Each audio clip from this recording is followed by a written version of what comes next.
Mr. Rainsby here to start you off with lesson 9.2, which is looking at testing about a population proportion. So we're going to be examining how to perform a significance test for a population proportion.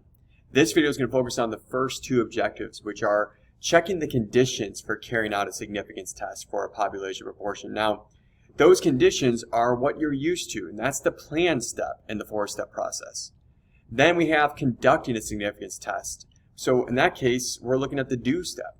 So we will be looking at the idea of calculating inference, performing inference, which is state, plan, do, conclude. That's a big part of this chapter. And before we go further though, when we're dealing with inference, we need this chart to help us.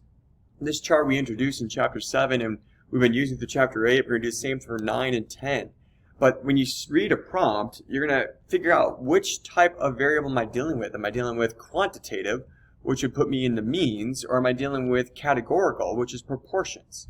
So in this lesson, we're looking at proportions. But do remember, when you know you're dealing with means, you have to ask yourself, do you know the population standard deviation? Because if the answer is yes, then you're going to be dealing a one sample z, knowing what your sigma is. But if it's no, you're going to be doing a t distribution. And so that's where we're going to go in 9.3, the next lesson. And this lesson, we're down here at proportions. So we're going to be looking at, okay, am I dealing with a one sample or am I dealing with a matched pairs? But in both cases, those are z's. So we're going to do a one sample z test. So this video is only going to focus on the one sample. The next video will look at the matched pairs. But the main idea is we are dealing with this inference and we have to get our brain, as we read the prompts, to go flow through this chart so we know which inference procedure we are trying to use. So blue slide over here, which means not on your notes, but do pay attention. It's introducing how to carry out a significance test. We've examined the problem of somebody who claims to be an 80% free throw shooter, but we observed them only making 32 out of 50. And we looked at how to construct the hypotheses for this. What I want to pay attention to here, though, is the green box on the bottom of this slide, which talks about the conditions that we're going to be looking at. And so those conditions are the exact same of what you dealt with, which is random, normal, and independent. So if we focus down there, random just says, does the prompt say it's random? Was a simple random sample used? Was random selection used? Well, that's something we're confident with. Now normal, you would consider, and I would say it's very similar, but we have a hypothesis about the person saying that they are an 80% free throw shooter. So that's kind of the population we're trying to figure out.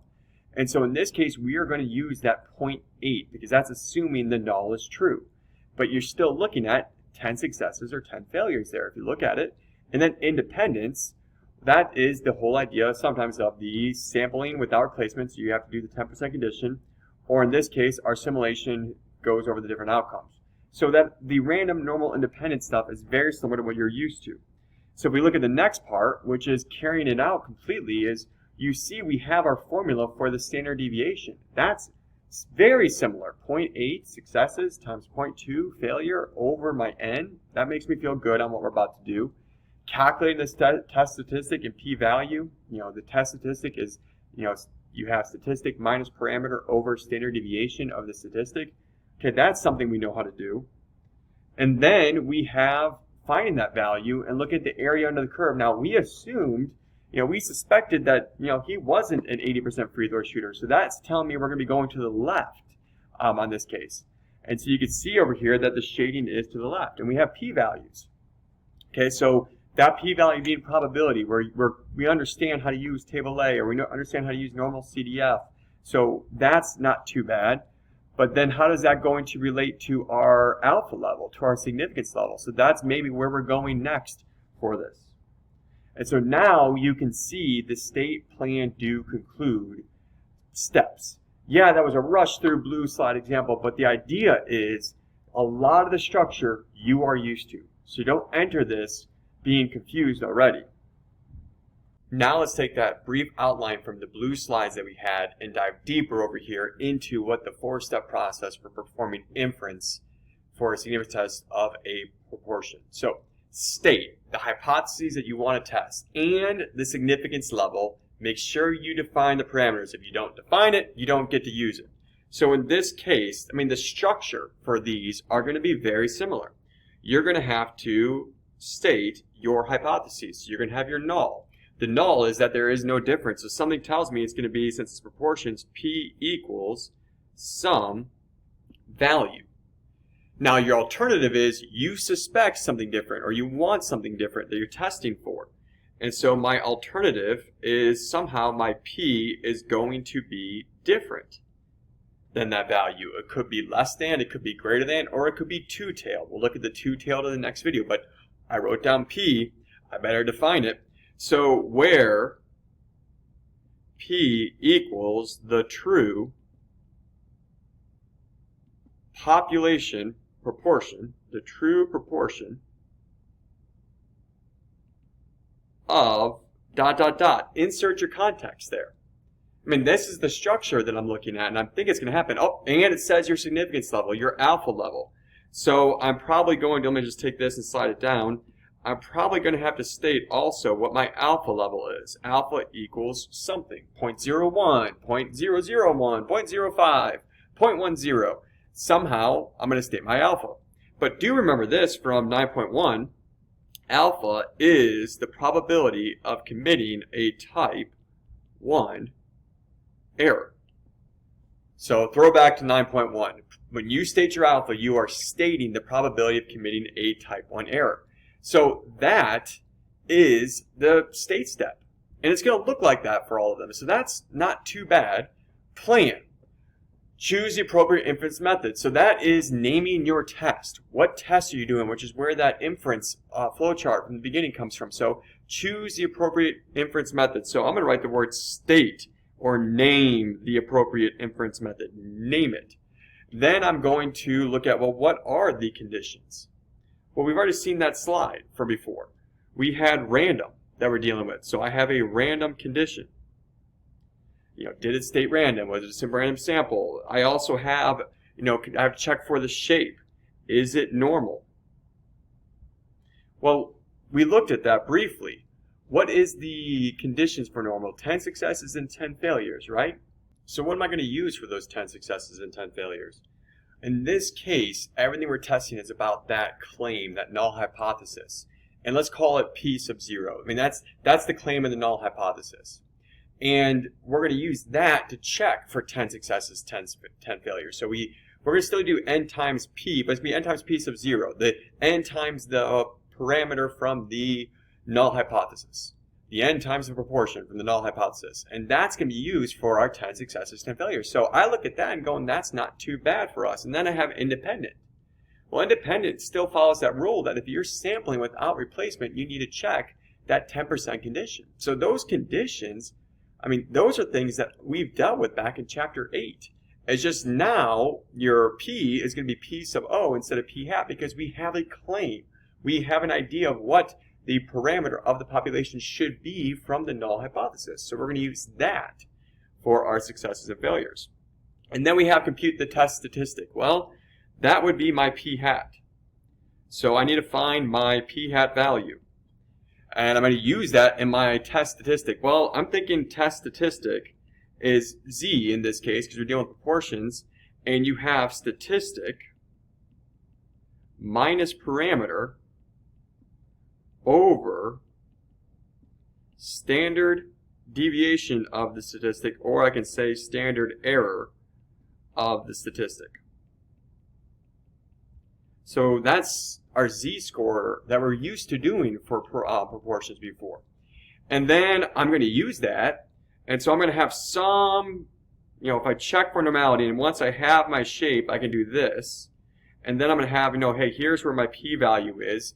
I'm going to find, in this case, some claim. I'm going to find a p-hat. Maybe the p-hat will be over here. Maybe the p-hat will be over here. Maybe I want less than, or maybe I want greater than for it. And I'm going to find some p-value, some probability from that. And I'm going to test that and look at that and see how does that relate to our significance level, which is in that state step. And then we're going to conclude. And concluding is interpreting your results. And when you conclude, you either reject the null or you fail to reject the null. So that's the first thing. Either reject the null or I fail to reject the null. Now the next step is, what does that mean? Well, you either say you have enough evidence to say, if you reject the null, if I say, you know what, null, you're no good, no good, no good, I'm rejecting it, I get to conclude the alternative. I have enough evidence to conclude the alternative. If I fail to reject the null, I'm not going to admit I'm wrong. I'm going to say I do not have enough evidence to conclude this. So it's either always in context of your alternative. It's either I have enough evidence, if I reject the null, to conclude H sub A, or I do not have enough evidence, if I fail to reject the null, to conclude H sub A. So you always conclude with H sub A as your context. So conclusion. Well, how do I know if I'm going to reject or fail to reject? And so here we are. How does the p-value relate to the alpha level? If the p-value is less than the alpha, you're going to reject the null and conclude the alternative. If the p-value is greater than or equal to the alpha level, your significance level, you're going to fail to reject the null. You're not going to admit you're wrong. You're just going to say, I don't have enough evidence to conclude the alternative. So notice how your conclusions are always with the alternative. The decision is always with the null. So you decide the null, you conclude the alternative in some way. Either conclude the alternative or not enough evidence to conclude the alternative. And that's your p-value. Remember, that can visually be seen, though, here, based off of where you're setting your significance level. And always, always, always, always do it in context. So if you take a look, right down here is really everything I went through. I wanted to go through it to just stress.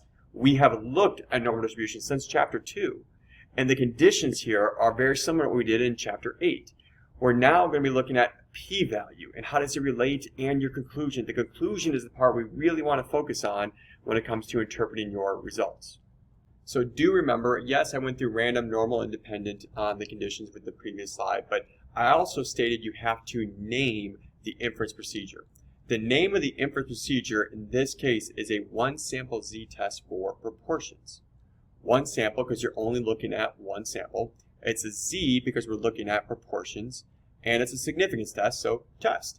Now, it's always, always important to name which inference procedure you're going to use because we have different types of confidence intervals. We have different types of significance tests. So we want to make sure we name it appropriately. Now, down below, we still have the definition of a test statistic. You know, it equals your statistic minus your parameter divided by the standard deviation of the statistic. That's the same as it's been. Notice the outline for a one-sample z-test for a proportion. Now, I have a couple things highlighted here. Choose an SRS. Well, that, by the way, of size n, that to me is looking like we are checking for the random condition, isn't it? From a large population. Well, for me, that's making me think your 10% condition if you're sampling without replacement. That's making me think independent. You have a null, p equals p of the null, and look at that green area I've highlighted. That green area looks like it's trying to tell me the shape of it. It's telling me to check for normality, if I can use approximate normality here. So we can see this one kind of outlines, again, what the conditions are. And you see the structure for your test statistic. It's your sample proportion statistic minus your population proportion parameter divided by the standard deviation of the statistic. So that's your z. Now, if you don't name it in words, you have to write that formula down perfectly. So I'm a firm believer in just naming it in words, which is why that inference flowchart is important. Now, when you're dealing with this, you're going to have three scenarios that we covered in 9.1. You can have a right-tailed when your alternative is going to be greater than what the claim is. You can have a left-tailed. If it's your alternative, it's going to be less than what the claim is. And then, not in this video, but the next video, you're going to look at what about two-tailed? And Mr. Nichols did talk about that a little bit in his overview from lesson 9.1 on his video. So if you want a quick overview before you go there, please watch that part of the video to help out. So these are the conditions we're going to look at. This is the test statistic. These are the tails that we're looking at. And when we find this area, which this would be your p-value. This would be your p-value. Remember, right-tailed, maybe I'm thinking 1 minus table A if I don't use my calculator. Here, it's going to be a little bit different because, yeah, this is your p-value, but when I find this one, I have two shaded regions, so I wonder how we're going to do that. Again, the next video covers that. But so we have this, we're going to have some alpha level. We don't know where. I mean, it could be one there or there, but we're going to make some conclusion based off of this. So where are these formulas? Well, you have your formula sheet. And if we look at the third part, sampling distributions and inferential statistics, we could see right here, you have Chapter 9, the standardized test statistic, that same idea when it comes to your Z-score or your T-score. And right below that, by the way, is your Chapter 8, your confidence intervals one. We have yet to look at that chi-squared, coming soon. And then we have this part. And I've outlined this one, so we have Chapter 9 there. You can see Chapter 8. Now it's all in one real slide. Is 9.2 is right here. And you can see what we're dealing with. And then you have 9.3, you're down there.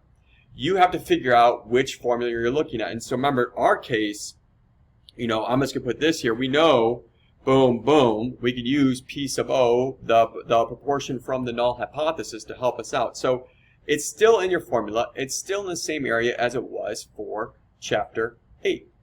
Now let's put it all into practice here. We have an example that looks at that potato chip producer, 1 potato, 2 potato. And this one is still the same idea before, is that the producer wants to determine if there's more than 8% potatoes. So I'm going to do something different here. Is when I'm reading through this prompt, I'm going to start highlighting and talking about some of the information it's given us. Because part of it is, how do you read the prompt and figure out what's going on? So right here, when it says the producer wants to determine if there is more than 8%, well, that more than 8%, that tells me that I'm thinking we are dealing with a right-tailed. So I'm thinking right now I'm going to be dealing with a right-tailed significance test. So in the shipment, they publishes, the truck will be sent away to get another load from the supplier. A supervisor selects, right here, a random sample of 500 potatoes. So that's telling me my random condition is set. And it's telling me my N value, my sample size. An inspection reveals that 47 of the potatoes have blemishes. So right here, what does that mean? 47 of the potatoes have blemishes is, well, that I'm thinking is leaning towards my P hat. My P hat is 47 out of 500. Carry out a significance test. Good. So now when I name it, I can name it because it's telling me it's a significance test and I'm dealing with proportions. And I believe we're only looking at one sample, so I'm good there. And it's also telling me my alpha level. So again, I'm thinking right-tailed. So why is that helpful for me? It's because if I'm dealing with a right-tailed distribution, and I know this is where my null says the proportion should be, well, I'm thinking it's greater than, correct, based off of that. So I'm going to be somewhere over here with my P hat, and there's going to be an alpha level. Now, I don't know if it's here, or I don't know if it's here. If it's here, to the right of that P hat, I'm going to fail to reject and say I do not have enough evidence to conclude the alternative. If it's over here, it's less than that alpha level, so I'm going to say I can reject the null and conclude the alternative. So before I even start the problem, I know exactly where I'm going with this. So that's how I like to look at them. So state, we want to perform the test at, I better state my significance level. It told me 0.10. Then I have to state my hypotheses, and I'm dealing with proportions here. So the null is that it is equal to 0.08. I said, based off of reading it, I'm thinking it's right-tailed, which means I'm thinking greater than, so I'm going to think it's greater than. And good news is, I'm right. But I used P equals. If you don't define it, you don't get to use it. And so do realize your p-value is defined inside the prompt itself. You need to read through it. Now, the plan step, good news is it's all written out for you. The practice here was how to read the prompt. So plan, if the conditions are met, we should name our test. But the good news is it's a one sample Z test for the proportion. Random was already discussed for us. We have our null hypothesis. And this is the part where you need to realize, and I'm going to kind of talk about it here. When you had confidence intervals, we didn't know the population proportion, so we used P hat as an unbiased estimator. When it comes to hypothesis testing, you have a value that you can use for your successes and your failures. So notice here, it's 0.08. I'm warning you, again, a star over here, double the warning, is that is probably a multiple choice trick. is if they're saying, hey, which of these shows the normal condition being met for a one sample z-test for a population proportion with these hypotheses and this sample proportion, make sure you know which P you use. With hypothesis testing, you use the null. With confidence intervals, you use the sample. And independent, we can do the 10% condition there. So that is the state in the plan. I wanted to draw your attention to some of the issues you can have with normality. Now we're going to have the do step. For the do, we have our p hat. I said it was 47 out of 500. By the way, notice the picture's already done here. You can see it is right-tailed. That is awesome. I knew that going in. I can go through. If I look at my p hat, I can write that as 0.094 minus 0.08, statistic minus parameter, p hat minus p sub o. And if I do my square root, I would have 0.08 times 0.92 divided by 500, all inside the square root itself. I would type that in and get 1.15. Now remember, I like to, when I type it in, go and use the fraction feature. And I have 0.094, so I'm going to do 0.094 minus 0.08. Go down to the denominator, and I'm just going to type it in again. I'm going to do a square root. I'm going to hit another fraction, and I'll do 0.08 parentheses 0.92 and a 500 on the bottom. And you can see 1.1539, 1.15, good.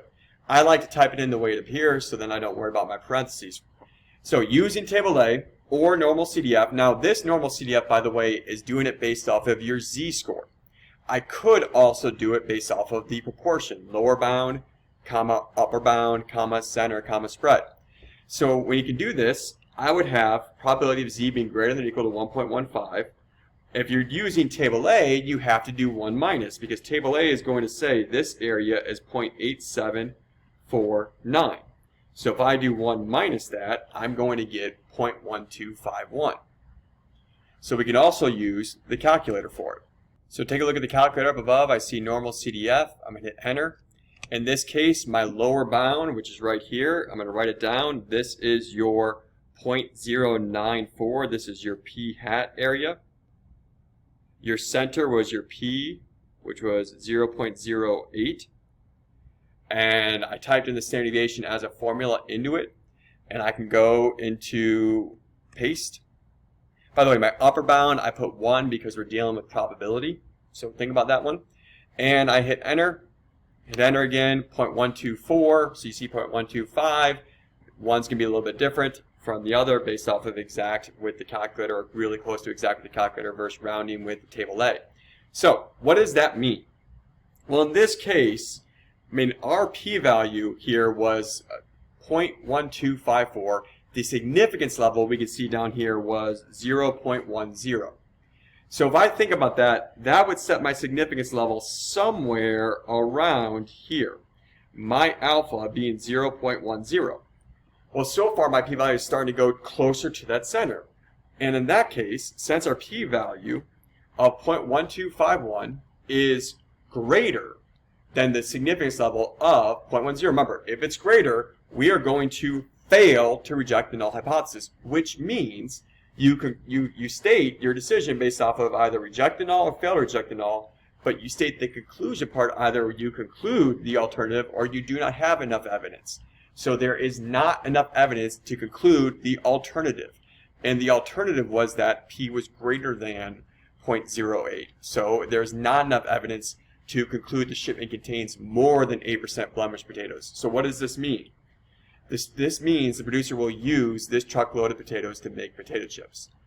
So we failed to reject it, so therefore it wasn't greater than, which means they will use it in that case. So here is our state plan do conclude, a lot of template for you to kind of fill in, but notice the conclusion. We stated our p-value, we stated how it related to your significance level, greater than or less than, and that told us whether we reject or fail to reject. And then when we make that final statement of what it means, you state it in context of your alternative hypothesis. All of those, by the way, right up here in the state step. If I reject the null, then I get to go boom, boom, boom, boom, I reject you, and I can conclude the alternative. If I fail to reject the null, I'm not going to admit that I'm wrong. You never accept the null. You always say, I don't have enough evidence yet to state that. There's not enough evidence to conclude the alternative. And so here's a very good walkthrough example of a state plan do conclude with the potato problem. In this last problem, we're going to check our understanding of performing inference for a one sample z-test for a proportion. Now, in my case, I don't have the state plan do conclude outlined here. You can see a blank slide, and the reason why is because you really need to understand how to read the prompts. What do you look for? What is it telling you?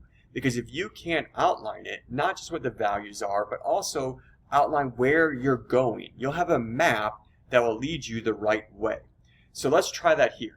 So we have, according to the National Campaign to Prevent Teen and Unplanned Pregnancy, 20% of teens aged 13 to 19 say that they have electronically sent or posted sexually suggestive images of themselves.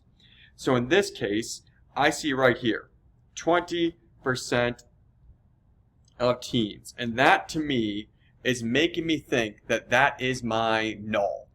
And so I'm going to go right here and I'm going to say, hey, you know what? I'm thinking that my null hypothesis is 0.20.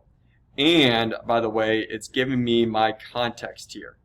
It's also telling me the context. It's telling me how to define P as well. And if I keep reading, the counselor at a large high school, I see we're large high school, so I'm thinking 10% conditions come into play here, worries the actual figure might be higher at her school. So there's something else. The actual figure might be higher. So I'm leaning that that is telling me a direction. It's telling me a direction for the alternative hypothesis. So that's giving me the idea of more than. So I'm thinking right-tailed here. So to find out, she gives an anonymous survey to a random sample. Look at that. I see random. Not even that, it says random, so my random condition is met. And I also see my N for my sample size and my capital N for my population. So this part tells me N is 250. It tells me the value of capital N, and it gives me the context of it, that it's her high school, the counselor's high school, and that part also tells me that the random condition is met. So all 250 respond. Wow, that's rare. Everybody who responded who got the survey. 63 admit to sending or posting. So we have that last part. And so right here on that last part, we can see that we get our P hat. P hat is 63 over 250. And the last sentence says, carry out a significance test. We better name it appropriately. And my alpha level is 0.05. Here we go. What conclusions can you draw? So you have to do the whole state plan to conclude. And I'm not even done yet. Because if I go through this, I'm going to see something here. I'm going to notice that if my conditions are met, so I'm going to write it as if conditions are met. Now this is not my work. This is not your answer. This is me thinking before I start the problem. I know I'm going to have, if the conditions are met, and I can make normality, approximate normality for this, I'm going to have my null hypothesis, the p-value here, which in this case was 0.20. I'm going to have a p hat somewhere over, and I'm thinking it's to the right because she worries her high school is more than. So I'm thinking somewhere over here is going to be my p hat, 63 over 250, which in this case is 0.252.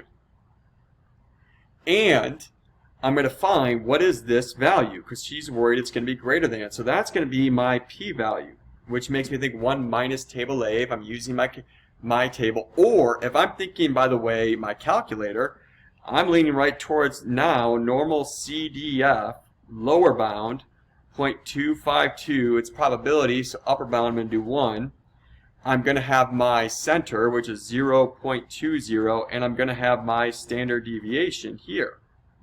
So perfect. I mean, I know right away what I'm going to be going to, or 1 minus table A. Your choice. And why is it right-tailed? Because she's worried that it's going to be higher. So I was worried that it was going to be right-tailed here. So alpha level, didn't touch that one yet. So alpha level is going to be somewhere in this area maybe. I don't know, so 0.05. It could be here, or it could be here, it depends. But somewhere in there is my alpha level for rejecting. I have yet to even start the problem, but look how far I can go right now. I know the map that I should be following. So let's do it. Let's now start the problem, be aware of where we're going. So I have all my information outlined from before, so now I'm going to go ahead and perform the inference of state, plan, do, conclude. So state, we want to perform a test at the, significance level was given to us. We have 0.05.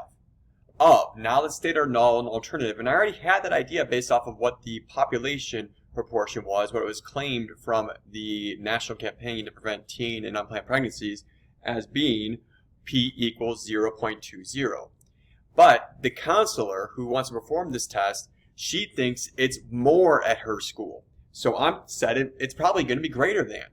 But if you use it, you better define it. So if you don't define it, you don't get to use it. So P is the population proportion of teens who said they have electronically sent or posted explicit images of themselves online. Now that was given to me in the first sentence of the context. So the definition of P is given me in the problem as well. Now if conditions are met, we have to name which inference procedure we're going to do. And in this case, we're going to do a one sample Z test for P. Now the prompt did say she used a random sample, which is good. Now normality, and here's the part that we say is going to be a little bit tricky. And I'm warning you on some multiple choice tricks they could do, is we are going to look at 10 successes and 10 failures. But I want to use the successes and failures that are created from the population. So I'm going to use the 0.20. I'm not going to use the sampling proportion. I'm going to use the 10 successes and 10 failures with 0.2. So I wrote it all out, but really, by the way, is if we look at this, we can do some of the calculations because both these values, 0.2 of her 250 samples. So I have it in words, but let's just write it out down here. Is if I do n times p sub 0, I'm going to have 250 times 0.2, which is 50, which is greater than or equal to 10. If I do n times 1 minus p sub 0, so 250 times 0.8, that's going to give me 200, which is greater than or equal to 10. And so I don't stop there. So all of these words that are highlighted is the same as just showing these calculations, except this bold and underlined part. I can't just show, hey, 10 successes, hey, 10 failures. I have to say what is the shape. Because these are both at least 10, we are safe doing normal calculations now. And then the independence is already done there, but do pay attention. It's saying that she's sampling without replacement. So therefore, the 10% condition must be met. So 10 times her sample size, you would get 10 times 250, 2,500, which is smaller than her population of the school of 2,800. So therefore, the condition is met and we can continue. And if I continue, I'm now on the do part. So here's where we finally look at p hat. And so in this case, p hat is 0.252. Now I can do my statistic. P hat minus my null proportion divided by the standard deviation. So I have 0.252 minus 0.20 divided by the square root of 0.2 times 0.8 over 250. Again, you could type that into your calculator. I already went over how to do that from before. Now, if I type that in, I'm going to get 2.06. So here's what I know. I know right now that the population is about right here, it's saying. So here's where my p-value is, which is 0.20. I have a p hat of 0.252. Now in that case, it's about right here. So here's where my p hat is, and that's 0.252. And she wanted greater than. So in this case, I'm looking at all of this area shaded to the right. So again, I'm thinking either table A, 1 minus table A, or using my normal CDF. And again, you see it typed down there using the z-scores rather than the information, but I could also use the information that I outlined before. And if I look at that, I have a p-value of 0.0197. That means this area here is 0.0197. That's the p-value. So that, if I'm concluding that, I need to figure out what that means. But what was my alpha level here? Chosen significance level was 0.05. So what does that mean? Well, somewhere over here is my alpha level. Because my alpha says Anything to the right is going to be a 5% area. The probability of committing a type 1 error. So where is that 0.0197? Well, it's far, far away from that center. I mean, if it was perfect, it would be right here. It's far away from that center. So since our p-value is less than the chosen significance level, in that case, we can reject the null hypothesis. So we can cross out the null hypothesis and say, I reject you, which means we can conclude the alternative. We have enough evidence to state the alternative. We can conclude that the proportion of teens aged 13 to 19 that have sent explicit materials of themselves online is greater than 0.20. And that is your alternative hypothesis. If you go back and you think of it, fell. So that's your alternative. So remember, you decide based off of the null. You either reject or fail to reject the null. But when you make your final statement in that conclusion, it's always off your alternative. You either, if you reject the null, you have enough evidence to conclude the alternative, which in this case was greater than. And then you could also fail to reject, which means you do not have enough evidence to conclude the alternative. So this is the last example on here. Now, don't stop now, because I'm going to show you something involving the calculator down there. Now, yeah, I use normal CDF, but I wonder if there's a way to use more features in the calculator to run significance tests. So stay tuned. So now we're going to look at how to use our calculator to help us out with performing significance tests for a proportion. We're just going to go through some of the examples we've already done. We're not going to do anything new on this. We're just going to use the templates up above to help us in the calculator off to the side. So if you want to perform inference with a confidence interval or a significance test in your calculator, you go to the same spot. You're going to go to the stat button. And over to the right, you can see the word tests. These are where all your tests are located, which can help you when you're naming the test in the plan step. Maybe you know what you're supposed to do, but you forgot the name. Could you go there and look at it and maybe get the name to write down? So that stat test feature has all the names of the tests for you. So you can use it to help you. But we're going to go for significance test to what the name was, a one proportion z-test. So we named it a one sample z-test for a proportion p, a one proportion z-test. I'm going to hit enter. Here's where the information now gets plugged in. The piece above is the proportion in the null hypothesis. And in this case, our proportion in the null hypothesis is 0.08. Now, x is your number of successes. We were told that there are 47 potatoes with blemishes. That's successes. So 47 out of a sample of 500 in that shipment. Now, do be careful when it comes to the next part. The next part is looking at your statement. And what I'm saying here is I think that I'm having something a little bit different. I think my proportion is greater. So I'm going to do greater than, and I'm going to go calculate.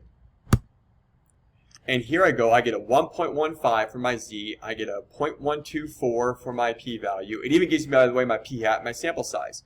Now let's check it with the answer. We had a z of 1.15. Perfect. I had a p-value of 0.1251. Perfect.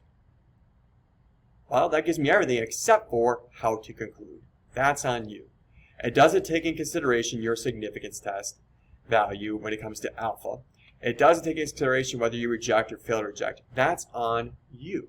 But it does allow you to quickly check some of the calculations. Now, you still need to state the shape, center, spread, state the test statistic and the probability of it. So some of the stuff still needs to be done, but you have a way to check your answer in your calculator.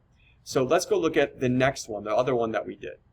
So right now I have the other one up here, and I'm just going to clear out what we have, and I'm going to look at this one and type it in as well. And so again, stat, go over to tests. I'm looking at option 5, a one proportion z test. I'm going to hit enter. Now when we're looking at this one we still have to think about what's being told to us. In this case, our null hypothesis was 0.20. The counselor did a survey. 63 people responded in the success for her, and that was out of 250. This also was a greater than for us, so I'm going to use greater than. If it was less than, I would use the less than here. The next video, Mr. Nichols will be doing not equal to. And I'm going to go to calculate. And if I go to calculate here, let's see, I have a z-score of 2.055. I have a p-value 0.0199. So let's see how this relates to what we had. I had a z-score of 2.06. That's close. One's with the calculator. I had a p-value 0.0197, 0.0199. Again, it does not tell you the significance level information. It does not tell you what the conclusion is, but it does allow you to get these values. So your calculator has a wonderful tool for helping you with significance tests.